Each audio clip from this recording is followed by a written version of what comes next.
Anda kembali di Muslim Update Ajwa TV. Pemirsa, sebelum kita mulai masuk ke informasi berikutnya, saya akan menyapa terlebih dahulu Ustaz Muhammad Arifin yang sudah bergabung bersama kita semua. Assalamualaikum warahmatullahi wabarakatuh, Ustaz. Bagaimana kabarnya hari ini? Waalaikumsalam warahmatullahi wabarakatuh. Alhamdulillah sehat walafiat. Semoga sehat semua juga yang di studio ya. Alhamdulillah, amin. Langsung kita mulai saja informasinya, Ustaz, untuk informasi pertama. Boleh, silakan. Ya, pemirsa, ada tradisi unik di Bangkalan, Jawa Timur setiap awal bulan Muharram yang merupakan tahun baru Islam. Banyak warga yang membuat bubur dari beras yang biasa disebut tajin sorah. Tradisi ini sebagai tanda syukur karena telah diberikan rezeki oleh Yang Maha Kuasa. Muharram adalah tahun baru Islam yang diperingati oleh umat Islam seluruh dunia, termasuk di Indonesia. Namun yang berbeda adalah setiap satu Muharram terdapat kebiasaan yang sudah menjadi tradisi karena dilakukan secara turun-temurun. Seperti di Bangkalan, Jawa Timur, banyak warga membuat bubur yang disebut juga sebagai tajin sorah. Bubur atau tajin ini terbuat dari beras yang diolah dengan cara dididihkan dengan air hingga halus menjadi bubur. Kemudian bubur ditambahkan gula dan garam yang dilarutkan dalam air santan sebelum diaduk kembali hingga merata.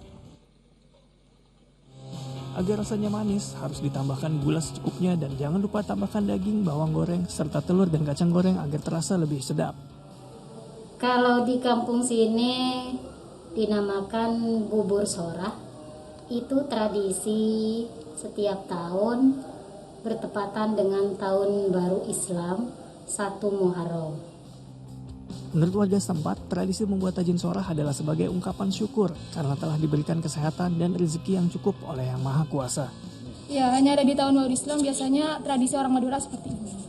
Dibagi-bagi juga ya? Ya, dibagi di tiap rumah di kampung-kampung. Biasanya, bubur yang sudah terhidang kemudian dimakan bersama keluarga. Namun karena masih dalam masa pandemi COVID-19, bubur diantarkan kepada sanak saudara dan tetangga terdekat agar ikut merasakan nikmatnya bubur sorah di 1 Muharram. Salina Wali melaporkan dari Bangkalan, Jawa Timur. Ya, ini merupakan salah satu keunikan di Indonesia. Jadi dalam rangka menyambut tahun baru Islam atau dalam kalender Jawa biasa disebut sebagai satu suro. Banyak tradisi yang ada di masyarakat kita. Salah satunya yang tadi kita lihat bersama adalah tradisi bubur sorah untuk dinikmati bersama-sama. Nah, ini yang saya ingin tanyakan kepada Ustaz Arifin. Ustaz, sebenarnya apa sih maknanya 1 Muharram atau tahun baru Islam yang harus kita pahami sebagai umat Islam, Ustaz? Ya, baik pemirsa. Jadi sebenarnya peristiwa hijrah atau kalender sekarang yang kita peringati kan sebetulnya tahun kalender tahun baru gitu ya. Itu artinya adalah penanggalan. Nah, lalu mungkin timbul pertanyaan yang perlu kita tanya adalah mengapa kemudian peristiwa hijrah itu yang dijadikan sebagai awal tonggak penanggalan atau kalender umat Islam. Jadi kalau lihat peristiwa pemilihan tahun hijrah sebagai tahun pertama kalender Islam, itu sebenarnya dulu di antara sahabat-sahabat Nabi ketika pada masa Sayyidina Umar bin Khattab menjadi khalifah, itu ada beberapa pendapat. Ada yang menginginkan atau mengusulkan hari lahir Nabi sajalah dijadikan sebagai tahun pertama kalender atau penanggalan Islam. Ada yang lain mengusulkan tahun wafatnya Nabi dan lain-lain. Nah, tetapi itu kemudian tidak mendapat tanggapan yang positif atau diterima oleh Khalifah Umar. Justru yang diterima adalah peristiwa hijrah itulah yang dijadikan tahun pertama dari kalender Islam. Nah, alasannya mengapa? Karena salah satunya peristiwa hijrah itu peristiwa bersejarah yang dampaknya sangat luar biasa, baik pada masa Rasul SAW masih hidup maupun setelah itu. Salah satu buktinya adalah bahwa ketika Islam awal-awal didakwahkan oleh Nabi di Mekah, itu kan respon masyarakat setempatnya tidak banyak. Bahkan sebagian besar menolak, mencaci maki Rasul, memerangi, ada yang mau membunuh dan seterusnya. Tapi ketika sudah hijrah di Madinah, itu perkembangannya sangat pesat. Nah, sehingga itulah semangat hijrah itu yang dicoba ingin selalu diingat oleh umat Islam, sehingga kemudian peristiwa itu dijadikan sebagai tonggak tahun pertama kalender Islam. Nah, bahwa kemudian ada umat Islam di berbagai tempat merayakan atau memperingati tahun baru Islam 1 Muharram ini dengan membuat aneka macam makanan dan lain sebagainya, itu baik-baik saja selama makanannya halal, perolehannya halal, pembagiannya juga baik, halal dan seterusnya. Hanya memang yang perlu kita ingat betul adalah makna hijrah itu tadi. Ketika Nabi hijrah dari Mekah ke Madinah, hijrah itu artinya meninggalkan sesuatu yang buruk untuk menuju sesuatu yang baik. Mekah saat itu dianggap tempat atau komunitasnya, masyarakatnya masyarakat yang buruk karena membenci dakwah dan menolak bahkan kekerasan sampai ingin memerangi, membunuh Nabi Muhammad SAW. Sementara di Madinah sebelum Nabi hijrah itu sudah ada sekelompok masyarakat dari Madinah yang bertemu dengan Rasul dan menerima dakwahnya Rasul. Itu kan artinya sesuatu yang baik. Nah, dengan begitu kemudian ulama-ulama berdasarkan makna kebahasaan maupun peristiwa yang terjadi pada hijrahnya Rasul itu menyimpulkan bahwa hijrah yang sebenarnya adalah meninggalkan yang buruk untuk melakukan yang baik. Baik itu yang ditinggalkan adalah perbuatan atau tempat. Bisa saja kan satu tempat itu masyarakatnya biasa berbuat maksiat. Bisa saja. Lalu kita hindari tempat itu dan kita menuju tempat yang lebih baik. Itu.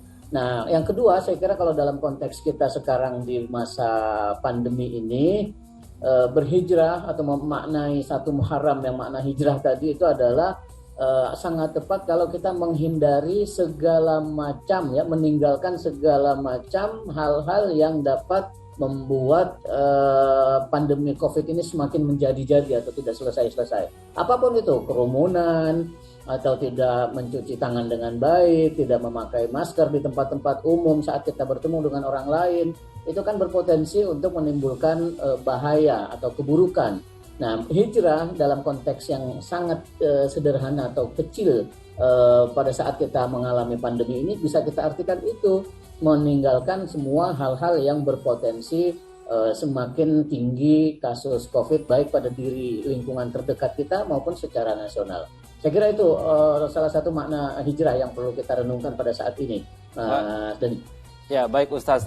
Lalu Ustaz, ini kan ada kebiasaan atau amalan yang dilakukan oleh umat muslim di saat tahun baru, misalnya kayak puasa Muharram. Nah, itu kira-kira baiknya di tanggal berapa saja ya Ustaz? Dan selain puasa, adakah amalan-amalan lain yang bisa kita lakukan di saat tahun baru Islam? Ya, di hampir setiap peristiwa penting, bulan-bulan penting, itu kalau kita baca hadis-hadis Nabi Muhammad SAW, yang paling sering dianjurkan oleh Rasul adalah pertama bersyukur, jelas itu bersyukur, berzikir kepada Allah, mengingat Allah, dan yang kedua bersedekah. Kita lihat umpamanya hadis tentang keutamaan bulan Zulhijjah. Zulhijjah itu kan musim haji, tapi tetap saja orang diutamakan untuk bersedekah pada hari-hari itu. Begitu juga ketika menyambut mendekati bulan puasa, kita dianjurkan untuk memperbanyak ibadah sunnah termasuk bersedekah. Nah, saya kira pada bulan Muharram saat ini tidak salah kalau kita menyambutnya juga dengan memperbanyak sedekah, apalagi saat ini banyak sekali saudara-saudara kita yang kehilangan pekerjaan, tidak punya pemasukan tetap akibat COVID ini. Banyak orang yang di PHK atau memang sudah tidak bisa berusaha lagi. Nah, saya kira itu yang perlu kita tingkatkan ya pada saat ini. Di samping tentu saja kalau ingin berpuasa Senin Kemis atau menambah lebih dari Senin Kemis kita puasa tanggal 13-14 Muharram nanti di tengah bulan, atau bahkan kita puasa Daud pada bulan Muharram ini sebagai kesyukuran atas nikmat tahun baru, itu bagus-bagus juga, baik-baik saja. Tetapi akan lebih baik kalau kita tambah dengan bersedekah. Mengapa? Karena kalau kita sholat saja itu kan manfaatnya hanya kita yang merasakan. Tapi kalau kita bersedekah, orang lain terutama fakir miskin yang membutuhkan itu ikut merasakan.